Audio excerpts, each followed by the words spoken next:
ಇವತ್ತು ಎಷ್ಟು ಜನ ದಲಿತ ನಾಯಕರು ಹಿಂದುಳಿದಂಥ SC/ST ಸಮುದಾಯದ ಯುವಕರಿಗೆ ಎಷ್ಟು ಸವಲತ್ತುಗಳನ್ನು ಮಾಡಿಕೊಟ್ಟಿದ್ದಾರೆ ಅನ್ನುವಂಥ ಒಂದು ಪ್ರಶ್ನೆ ಬರುತ್ತೆ. ಈ ಒಂದು ಸಮುದಾಯ ಏನಿದೆಯಲ್ಲ, ಮುಸ್ಲಿಂ ಸಮುದಾಯ, ಇದು ಯಾವುದೇ ಡೆಮಾಕ್ರಸಿಗೆ ಬೆಲೆಯನ್ನು ಕೊಡೋದಿಲ್ಲ.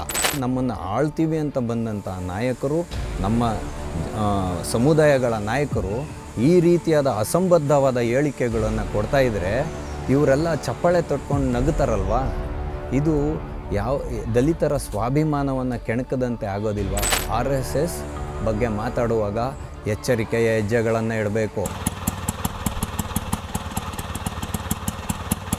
TV ವಿಕ್ರಮದ ಸಮಸ್ತ ವೀಕ್ಷಕರಿಗೆ ಆಟೋವಾಲ ಕಾರ್ಯಕ್ರಮಕ್ಕೆ ಆತ್ಮೀಯವಾದ ಸ್ವಾಗತ. ನಾನು ನಿಮ್ಮ ಜಯಂತ್ ಪಾಂಡೆ. ಸ್ನೇಹಿತರೆ, ಆಟೋವಾಲ ಕಾರ್ಯಕ್ರಮಕ್ಕೆ ನಾವಿಂದು ಆಯ್ದುಕೊಂಡಂತಹ ವಿಷಯ ಅತ್ತೆಗೊಂದು ನ್ಯಾಯ, ಸೊಸೆಗೊಂದು ನ್ಯಾಯ. ಇದು ಕಾಂಗ್ರೆಸ್ನ ಇಬ್ಬಗೆಯ ನೀತಿ. ಕೋಮುವಾದದ ಬಗ್ಗೆ ಕಾಂಗ್ರೆಸ್ ಇಟ್ಟಿರುವಂಥ ಮನೋಧೋರಣೆ ಯಾವ ರೀತಿಯಾಗಿದೆ ಅನ್ನೋದನ್ನು 2 ಉದಾಹರಣೆಗಳ ಮುಖಾಂತರ ನಿಮ್ಮ ಮುಂದೆ ವಿಶ್ಲೇಷಣೆಯನ್ನು ವಿವರಿಸುವಂತಹ ಒಂದು ಕಿರು ಪ್ರಯತ್ನವನ್ನು ನಾವು ಮಾಡ್ತೀವಿ. ಯಾಕೆ ಅಂತೇಳಿದ್ರೆ, ಈ ದೇಶದ ಬಹುಸಂಖ್ಯಾತ ಹಿಂದೂಗಳು ನಾವೇನಿದ್ದೀವಿ, ಎಲ್ಲರೂ ಹೇಳಿದ್ದನ್ನು ಸಾರಾಸಗಟಾಗಿ ನಂಬುವಂತಹ ಒಂದು ಪ್ರವೃತ್ತಿಯನ್ನು ಬೆಳೆಸ್ಕೊಂಡು ತಟಸ್ಥವಾಗಿ ನಾವು ಉಳಿದಿದ್ದೀವಿ ಇವತ್ತು.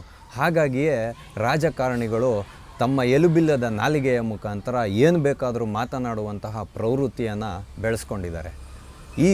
ಈ ಒಂದು ಬಹುಸಂಖ್ಯಾತ ಸಮಾಜ ಎಲ್ಲಿ ತನ್ನ ಮೇಲೆ ಹೊಡೆತ ಬೀಳ್ತಾ ಇದೆ, ಎಲ್ಲಿ ನನ್ನ ಮೇಲೆ ದೌರ್ಜನ್ಯ ಆಗುವಂಥ ಸಂದರ್ಭ ಇದೆ, ಅಂಥ ವಿಷಯಗಳಿಗೆ ಎಲ್ಲಿಯೂ ಕೂಡ ಧ್ವನಿಯನ್ನು ಎತ್ತದೇ ಇರತಕ್ಕಂಥದ್ದೇ, ಮತ್ತು ಪಕ್ಷಗಳಲ್ಲಿ ಮತ್ತು ಜಾತಿಯ ಹೆಸರಲ್ಲಿ ನಾವು ವಿಭಜನೆ ಆಗಿರ್ತಕ್ಕಂಥದ್ದೇ ಇಂಥ ನಾಯಕರಿಗೆ ಒಂದು ಸಕಾರಾತ್ಮಕವಾಗಿರುವಂಥ ಅಂಶ. ಅದನ್ನು ಮುಂದಿಟ್ಕೊಂಡು ಹೆಂಗೂ ಕೂಡ ಹಿಂದೂಗಳು ಒಂದಾಗೋದಿಲ್ಲ ಅಂತ ಹೇಳಿ ತಮ್ಮ ನಾಲಿಗೆಯನ್ನು ಹೇಗೆ ಬೇಕೋ ಹಾಗೆ ಹರಿಬಿಡ್ತಾರೆ. ಹಾಗಾಗಿ ಈ 2 ಉದಾಹರಣೆಯನ್ನು ನೀವು ಗಮನಿಸ್ತಕ್ಕಂಥದ್ದು, ಅದರ ಆಳ ಅಗಲವನ್ನು ಅರ್ಥ ಮಾಡ್ಕೊಳ್ತಕ್ಕಂಥದ್ದು ತುಂಬ ಸೂಕ್ತ. ಇಲ್ಲ ಅಂತೇಳಿದ್ರೆ ಇಂಥ ಒಂದು ಹೇಳಿಕೆಗಳನ್ನು ಕೇಳಿಕೊಂಡೇ ಹಿಂದೂ ಸಮಾಜ ಇರಬೇಕಾಗುತ್ತೆ. 3 ವಿಧಾನಸಭೆಗೆ ಉಪಚುನಾವಣೆಗಳು ನಡೀತು. ಅದರಲ್ಲಿ ಶಿಗ್ಗಾವಿಯಲ್ಲಿ ಅಜ್ಜಂ ಪೀರ್ ಖಾದ್ರಿ ಅಂತ ಒಬ್ಬರಿದ್ದಾರೆ. ಇವರು ಕೂಡ ಬಂಡಾಯ ಅಭ್ಯರ್ಥಿಯಾಗಿ ಕಾಂಗ್ರೆಸ್ಸಿಂದ ಸ್ಪರ್ಧೆ ಮಾಡಿದರು. ಆದರೆ ಇದರಲ್ಲ ನಮ್ಮ ಜಮೀರಣ್ಣ, ಅವ್ರ ಒಳಗೊಳಗೇನೆ ಏನೋ ಮಾಡಿ ಅವ್ರದ್ದು ನಾಮಿನೇಷನನ್ನು ವಾಪಸ್ ತೊಗೊಂಡ್ರು. ಆದರೆ ಈ ಮನುಷ್ಯ ಹೋಗಿದ್ದು ಫೋರ್ಸ್ ನೋಡಬೇಕಾಗಿತ್ತು ನೀವು. ಇನ್ನೇನು ನಾಮಿನೇಷನ್ನು ಹಾಕಲಿಕ್ಕೆ, ನಾಮಪತ್ರ ಸಲ್ಲಿಕೆ ಮಾಡೋದಕ್ಕೆ ಕೆಲವೇ ನಿಮಿಷಗಳ ಅಂತರದಲ್ಲಿ ಮೋಟಾರ್ ಬೈಕಲ್ಲಿ ಹೋಗಿದ್ದು ಸ್ಪೀಡ್ ನೋಡಿದ್ರೆ ಈತ ಗೆದ್ದು ಬಂದು MLA ಆಗಿ ಲೋಕ ಕಲ್ಯಾಣ ಯಾವ ರೀತಿಯಾಗಿ ಮಾಡಿಬಿಡ್ತಾರೋ ಅನ್ನೋ ಅಷ್ಟು ಫೋರ್ಸನ್ನು ಇವರು ತೋರಿಸಿದ್ರು ರಭಸವಾಗಿ. ಆದರೆ ಇದೇ ವ್ಯಕ್ತಿ ಇದು ಕಾಂಗ್ರೆಸ್ ಅಭ್ಯರ್ಥಿಯ ಪರವಾಗಿ ಪ್ರಚಾರ ಮಾಡುವಾಗ ಆದಿಜಾಂಬವ ಸಮಾವೇಶದಲ್ಲಿ ಒಂದು ಹೇಳಿಕೆಯನ್ನು ಕೊಡ್ತಾನೆ ಅಜ್ಜಂ ಪೀರ್ ಖಾದ್ರಿ. ಏನಂತ ಹೇಳಿಕೆಯನ್ನು ಕೊಡ್ತಾರೆ ಅಂತ ಹೇಳಿದ್ರೆ, ಇವತ್ತು ಪ್ರಜಾಪ್ರಭುತ್ವ ವ್ಯವಸ್ಥೆ ಇರಲಿಲ್ಲ ಅಂದಿದ್ದರೆ ಅಂಬೇಡ್ಕರ್ ಅವರು ಮುಸಲ್ಮಾನರಾಗಿ ಮತಾಂತರ ಆಗೋದಕ್ಕೆ ತುದಿಗಾಲಲ್ಲಿ ನಿಂತಿದ್ರು ಅನ್ನುವಂಥ ಹೇಳಿಕೆಯನ್ನು ಇಟ್ಕೊಂಡು ಈತ ಏನಂತ ಹೇಳಿಕೆ ಕೊಡ್ತಾನೆ ಅಂದರೆ, ಆದಿಜಾಂಬವ ಸಮಾವೇಶದಲ್ಲಿ ಅಲ್ಲಿ ಸಾಕಷ್ಟು ಜನ ಕಾಂಗ್ರೆಸ್ನ ನಾಯಕರು ಇದ್ದರು, ದಲಿತ ಮುಖಂಡರು ಇದ್ದರು. ಅವರೆಲ್ಲರ ಮುಂದೆ ಈತ ಏನು ಹೇಳಿಕೆ ಕೊಟ್ಟ ಅಂತೇಳಿದ್ರೆ, ಪರಮೇಶ್ವರ್ ಅವರು ಪೀರ್ ಸಾಬ್ ಹಾಕ್ತಾರೆ, ಹನುಮಂತಯ್ಯವರು ಹಸನ್ ಸಾಬ್ ಆಗ್ತಾರೆ. ಈ ಥರ ಹಲವಾರು ನಾಯಕರನ್ನು, ದಲಿತ ನಾಯಕರ ಹೆಸರುಗಳನ್ನು ತೆಗೆದುಕೊಳ್ತಾ ಅದಕ್ಕೋಸ್ಕರನೇ ಇವರೆಲ್ಲ ಪ್ರಜಾಪ್ರಭುತ್ವ ವ್ಯವಸ್ಥೆ ಇರಲಿಲ್ಲ ಅಂದಿದ್ದರೆ, ಅಂಬೇಡ್ಕರ್ ಏನಾದರೂ ಮತಾಂತರ ಆಗಿದ್ದರೆ ಇಸ್ಲಾಮಿಗೆ, ಇವರೆಲ್ಲರೂ ಇವತ್ತು ಈ ರೀತಿಯಾಗಿ ಮುಸಲ್ಮಾನರಾಗಿ ಪರಿವರ್ತನೆ ಆಗ್ತಾಯಿದ್ರು.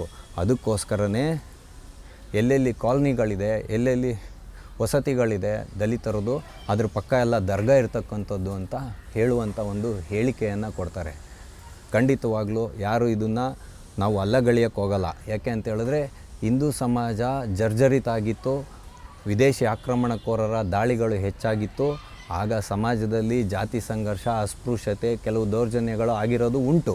ಆದರೆ ಪ್ರಜಾಪ್ರಭುತ್ವ ಅಸ್ತಿತ್ವಕ್ಕೆ ಬಂದಾದ ಮೇಲೆ ಇವೆಲ್ಲವೂ ಸಾರಾಸಗಟಾಗಿ ಕಡಿಮೆ ಆಗ್ತಾ ಬಂದಿದೆ. ಹಿಂದೂ ಸಮಾಜ ಇವತ್ತು ಒಂದು ಸುಧಾರಣೆಯ ದಾರಿಯ ಕಡೆಗೆ ಹೋಗ್ತಾ ಇದೆ. ಅದಕ್ಕೆ ಅಂತಲೇ ಬಾಬಾ ಸಾಹೇಬ್ ಅಂಬೇಡ್ಕರ್ ಅವರು ರಿಸರ್ವೇಷನನ್ನು ಕೊಟ್ಟಿದ್ದು, ಅಂದರೆ ಮೀಸಲಾತಿಯನ್ನು ಕೊಟ್ಟು ಹಿಂದುಳಿದಂತಹ SC/ST ಸಮುದಾಯ ಏನಿದೆ ಅವರನ್ನೆಲ್ಲ ಮುಂದೆ ತರಲಿಕ್ಕಂತಲೇ ಸಂವಿಧಾನದಲ್ಲಿ ಒಂದು ಅವಕಾಶವನ್ನು ಮಾಡಿಕೊಟ್ಟಿದ್ದಾರೆ. ಆದರೆ ಇವತ್ತು ಎಷ್ಟು ಜನ ದಲಿತ ನಾಯಕರು ಹಿಂದುಳಿದಂಥ SC/ST ಸಮುದಾಯದ ಯುವಕರಿಗೆ ಎಷ್ಟು ಸವಲತ್ತುಗಳನ್ನು ಮಾಡಿಕೊಟ್ಟಿದ್ದಾರೆ ಅನ್ನುವಂಥ ಒಂದು ಪ್ರಶ್ನೆ ಬರುತ್ತೆ. ಕುಲ್ಲಂ ವೇದಿಕೆಯಲ್ಲಿ ಈ ವ್ಯಕ್ತಿ ಈ ರೀತಿಯಾದಂಥ ಸ್ಟೇಟ್ಮೆಂಟನ್ನು ಕೊಟ್ಟಾಗ ವಿರೋಧವನ್ನು ಮಾಡದೆ ಕೇವಲ ವೋಟ್ ಬ್ಯಾಂಕಿಗೋಸ್ಕರ ಹಿಂದೂ ಸಮಾಜವನ್ನು ಒಡೆಯುವಂಥ ಕೆಲಸಕ್ಕೆ ಇವರು ಕೈ ಹಾಕ್ತಾರಲ್ಲ, ಹಾಗಾದರೆ ಇವರು ನಮ್ಮ ದಲಿತ ಸಮುದಾಯದಲ್ಲಿರ್ತಕ್ಕಂತಹ ಅಪ್ಪಟ ಹಿಂದೂಗಳ ಸ್ವಾಭಿಮಾನವನ್ನು ಕೆಣಕಲಿಲ್ವಾ ಅನ್ನೋಂಥ ಪ್ರಶ್ನೆಯನ್ನು ಇವತ್ತು ಹಿಂದೂ ಸಮಾಜ ತನ್ನ ಮುಂದೆ ಇಟ್ಕೊಳ್ಬೇಕು. ಯಾಕೆ ಅಂತ ಹೇಳಿದ್ರೆ ಬಾಬಾ ಸಾಹೇಬ್ ಅಂಬೇಡ್ಕರ್ ಅವರು ಏಕದಮ್ಮಾಗಿ ಕಣ್ಣು ಮುಚ್ಕೊಂಡು ಮತಾಂತರ ಆಗಲಿಲ್ಲ. ಅವರು ಆಳವಾದ ಅಧ್ಯಯನವನ್ನು ಮಾಡಿದ್ದಾರೆ. ತಾವು ಹೇಳಿದಂಥ ಮಾತಿಗೆ 21 ವರ್ಷಗಳ ನಂತರ ಅವರು ಬೌದ್ಧ ಧರ್ಮವನ್ನು ಸ್ವೀಕಾರ ಮಾಡಿದ್ರು. ಅವರ ಒಂದು 3 ಲಕ್ಷ 4 ಲಕ್ಷ ಜನ ಹಿಂಬಾಲಕರನ್ನು ಕರ್ಕೊಂಡು ಬೌದ್ಧ ಧರ್ಮಕ್ಕೆ ಮತಾಂತರ ಆಗಿದ್ದು. ಆದರೆ ಅದಕ್ಕೂ ಮುಂಚೆ ಅವರು ಎಲ್ಲ ಒಂದು ಧರ್ಮಗಳನ್ನು ಅಧ್ಯಯನ ಮಾಡಿದ್ದಾರೆ. ಹಾಗಾಗಿ ಅಂಬೇಡ್ಕರ್ ಅವರು ಭಾರತ ವಿಭಜನೆಯ ಸಂದರ್ಭದಲ್ಲಿ ಏನಾಯಿತು ಅವೆಲ್ಲವನ್ನು ವಿಶ್ಲೇಷಣೆ ಮಾಡಿದ್ದಾರೆ. ಅದನ್ನೆಲ್ಲ ವಿಶ್ಲೇಷಣೆ ಮಾಡಿ ಕೆಲವು ಆಚರಣೆಗಳು ಅಂದರೆ ಅಸ್ಪೃಶ್ಯತೆಯ ವಿರುದ್ಧ ಮಾತ್ರವೇ ಅವರಿಗೆ ವಿರೋಧವಿತ್ತು ಹೊರತು, ಆದರೆ ಹಿಂದೂ ಧರ್ಮದ ಬಗ್ಗೆ ಯಾವುದೇ ವಿರೋಧ ಅವರಿಗೆ ಇರಲಿಲ್ಲ ಅಂತ ಹೇಳ್ತಕ್ಕಂಥದ್ದು ಸ್ಪಷ್ಟ. ಅದಕ್ಕೆ ಹಿಂದೂ ಧರ್ಮದ ಮೂಲ ಬೇರಾದಂಥ ಬೌದ್ಧ ಧರ್ಮವನ್ನೇ ಆಯ್ಕೆ ಮಾಡಿಕೊಂಡ್ರು. ಅದರಲ್ಲೂ ಕೂಡ ಒಂದು ಸ್ಪಷ್ಟತೆ ಇದೆ. ಯಾಕೆ ಅಂತ ಹೇಳಿದ್ರೆ ಅಂಬೇಡ್ಕರ್ ಅವರು ಈ ಪಾಕಿಸ್ತಾನ ವಿಭಜನೆಯ ಬಗ್ಗೆ ಒಂದು ಪುಸ್ತಕವನ್ನು ಬರೆದಿದ್ದಾರೆ. ಅದರಲ್ಲಿ ಅವರೆಲ್ಲವನ್ನು ಹೇಳ್ತಾ ಹೋಗ್ತಾರೆ. ಅಂದರೆ ಈ ಒಂದು ಸಮುದಾಯ ಏನಿದೆಯಲ್ಲ, ಮುಸ್ಲಿಂ ಸಮುದಾಯ, ಇದು ಯಾವುದೇ ಡೆಮಾಕ್ರಸಿಗೆ ಬೆಲೆಯನ್ನು ಕೊಡೋದಿಲ್ಲ. ಎಲ್ಲಿ ಪ್ರಜಾತಂತ್ರ ಅವರ ಬಲಾಢ್ಯರಾಗ್ತಾರೋ ಅಲ್ಲಿ ಶರಿಯಾ ಕಾನೂನುಗಳೇ ಮುನ್ನೆಲೆಗೆ ಬರುತ್ತೆ ಅಂತ ಹೇಳ್ತಕ್ಕಂಥದ್ದು ಅಂಬೇಡ್ಕರ್ ಅವರ ವಾದ. ಹಾಗಾಗಿ ಪಾಪ್ಯುಲೇಷನ್ ಅನ್ನೋದು ಎಕ್ಸ್ಚೇಂಜ್ ಆದಾಗ, ದೇಶ ವಿಭಜನೆ ಆದಾಗ ಸಂಪೂರ್ಣವಾಗಿ ಮುಸಲ್ಮಾನರು ಪಾಕಿಸ್ತಾನಕ್ಕೆ ಹೋಗಬೇಕು, ಪೂರ್ವ ಅಥವಾ ಪಶ್ಚಿಮ ಪಾಕಿಸ್ತಾನಕ್ಕೆ, ಅಲ್ಲಿಂದ ಹಿಂದೂಗಳು ಬರಬೇಕು ಅನ್ನೋದು ಕೂಡ ಅಂಬೇಡ್ಕರ್ ಅವರ ವಾದ. ಅದಾದಮೇಲೆ ಇವರು ದಾರುಲ್ ಅರಬ್, ದಾರುಲ್ ಇಸ್ಲಾಂ ಅಂತ 2 ಭಾಗ ಮಾಡ್ಕೊಂಡಿದ್ದಾರೆ. ದಾರುಲ್ ಅರಬ್ ಅಂತಂದರೆ ಸಂಪೂರ್ಣವಾಗಿರುವಂಥ ಮುಸ್ಲಿಂ ರಾಷ್ಟ್ರಗಳು, ದಾರುಲ್ ಇಸ್ಲಾಂ ಅಂದರೆ ಇಸ್ಲಾಂನ ರಾಜ್ಯ ಆಗೋ ಕಡೆ ಹೊರಟಿರುವಂಥದ್ದು, ಪ್ರಯತ್ನ ಮಾಡ್ತಾ ಇರತಕ್ಕಂಥದ್ದು. ಈ ರೀತಿಯಾದ ಹಲವಾರು ವಿಚಾರಗಳನ್ನು ಅಂಬೇಡ್ಕರ್ ಅವರು ಸ್ಪಷ್ಟತೆಯಿಂದ ಹೇಳಿರೋದು ಉಂಟು. ಹಾಗಾಗಿ ಇಲ್ಲಿ ಬರ್ತಕ್ಕಂಥ ಪ್ರಶ್ನೆ ಏನು ಅಂತ ಹೇಳಿದ್ರೆ, ನಮ್ಮನ್ನು ಆಳ್ತೀವಿ ಅಂತ ಬಂದಂಥ ನಾಯಕರು, ನಮ್ಮ ಸಮುದಾಯಗಳ ನಾಯಕರು ಈ ರೀತಿಯಾದ ಅಸಂಬದ್ಧವಾದ ಹೇಳಿಕೆಗಳನ್ನು ಕೊಡ್ತಾಯಿದ್ರೆ ಇವರೆಲ್ಲ ಚಪ್ಪಾಳೆ ತೊಟ್ಕೊಂಡು ನಗುತ್ತಾರಲ್ವ. ಇದು ಯಾವ ದಲಿತರ ಸ್ವಾಭಿಮಾನವನ್ನು ಕೆಣಕದಂತೆ ಆಗೋದಿಲ್ವಾ? ದರ್ಗಾಗಳಿರೋದೇ ಅದಕ್ಕೋಸ್ಕರ ಕಾಲೋನಿ ಪಕ್ಕ ಅಂತ ಅಜ್ಜಂ ಪೀರ್ ಖಾದ್ರಿ ಹೇಳ್ತಾರಲ್ಲ. ಇವರ ಒಂದು ಧೈರ್ಯಕ್ಕೆ ಕರ್ನಾಟಕ ರಾಜ್ಯ ಸರ್ಕಾರ ಎಲ್ಲಾದರೂ ಇವರು ಕೋಮುವಾದವನ್ನು ಬಿತ್ತುತ್ತಾ ಇದ್ದಾರೆ, ಮತಾಂತರಕ್ಕೆ ಪ್ರಚೋದನೆ ಕೊಡ್ತಾ ಇದ್ದಾರೆ ಅಂತ ಒಂದು ಸಿಂಗಲ್ ಸೆಂಟೆನ್ಸನ್ನು ಕೂಡ ಹೇಳಲಿಲ್ಲ, ಒಂದು ವಾಕ್ಯವನ್ನು ಹೇಳಲಿಲ್ಲ, ಅದನ್ನು ವಿರೋಧನೂ ಮಾಡಲಿಲ್ಲ. ಯಾಕೆ ಅಂದರೆ ಅವರು ಕಾಂಗ್ರೆಸ್ನ ನಾಯಕರು, ಅದರಲ್ಲೂ ಬಂಡಾಯದ ನಾಯಕರು. ಹಾಗಾಗಿ ಹಿಂದೂ ಸಮಾಜವನ್ನು ಚಿವುಟಿ ಒಂದು ಇದನ್ನು ಮಾಡ್ತಾರೆ. ಇನ್ನೊಂದು, ಮಹಾರಾಷ್ಟ್ರದಲ್ಲಿ ವಿಧಾನಸಭಾ ಚುನಾವಣೆ ನಡೀತಾ ಇದೆ. ಈ ಚುನಾವಣಾ ಸಂದರ್ಭದಲ್ಲಿ ಮಲ್ಲಿಕಾರ್ಜುನ್ ಖರ್ಗೆ ಅವರು ಭಾನುವಾರದ ದಿನ ಒಂದು ಸ್ಟೇಟ್ಮೆಂಟನ್ನು ಕೊಡ್ತಾರೆ. ಇಸ್ ದೇಶಕ್ಕೆ ರಾಜಕಾರಣಕ್ಕೆ ಅಂದರ್ ದೋ ज़हर है, एक है बीजेपी, एक है आरएसएस. ये दोनों जहरीला सांप एक पर काट दिया तो आदमी मर जाता है, ಇಸಿಲಿಯೇ ಇನ್ ದೋನೋ ಝೆಹರಿಲಾ ಸಾಮ್ಕೋ ಮಾರ್ದೇನ ಚಾಯೆ ಅಂತ ಹೇಳಿಕೆಯನ್ನು ಕೊಡ್ತಾರೆ. ಅಂದರೆ ಈ ಮಾತಿನ ತಾತ್ಪರ್ಯ ಏನು ಅಂತೇಳಿದ್ರೆ, ಭಾರತದ ರಾಜಕಾರಣ ವ್ಯವಸ್ಥೆಯಲ್ಲಿ, ಭಾರತದ ಪ್ರಜಾಪ್ರಭುತ್ವ ವ್ಯವಸ್ಥೆಯಲ್ಲಿ ಇವತ್ತು 2 ಕಾರ್ಕೋಟಕ ವಿಷಯಗಳಿದೆ. ಅದು ಒಂದು BJP, ಇನ್ನೊಂದು ಆರ್ ಎಸ್ ಎಸ್ನ ಸಂಘ ಪರಿವಾರ. ಇವೆರಡು ಒಂಥರ ವಿಷ ಸರ್ಪಗಳಿದ್ದಂಗೆ. ಅವೇನಾದರೂ ನಮ್ಮನ್ನು ಕಚ್ಚಿಬಿಟ್ರೆ ನಾವು ಸತ್ತೋಗ್ಬಿಡ್ತೀವಿ. ಅದಕ್ಕೋಸ್ಕರ ಸಮಾಜದಲ್ಲಿ ಇವೆರಡು ಇರಲಿಕ್ಕೆ ಅರ್ಹ ಇಲ್ಲ, ಇದನ್ನು ನಾವು ಕೊಂದಾಕ್ಬಿಡ್ಬೇಕು, ನೀವೆಲ್ಲರೂ ಸೇರ್ಕೊಂಡು ಕೊಂದಾಕಿ ಅಂತ ಹೇಳುವಂಥ ಅರ್ಥದಲ್ಲಿ ಮಾತಾಡ್ತಾರೆ. ನಮ್ಮ ಚುನಾವಣಾ ಆಯೋಗಕ್ಕೆ ಏನೂ ಅನಿಸೋದಿಲ್ಲ, ಕಾಂಗ್ರೆಸ್ನ ನಾಯಕರಿಗೆ ಏನೂ ಅನಿಸೋದಿಲ್ಲ.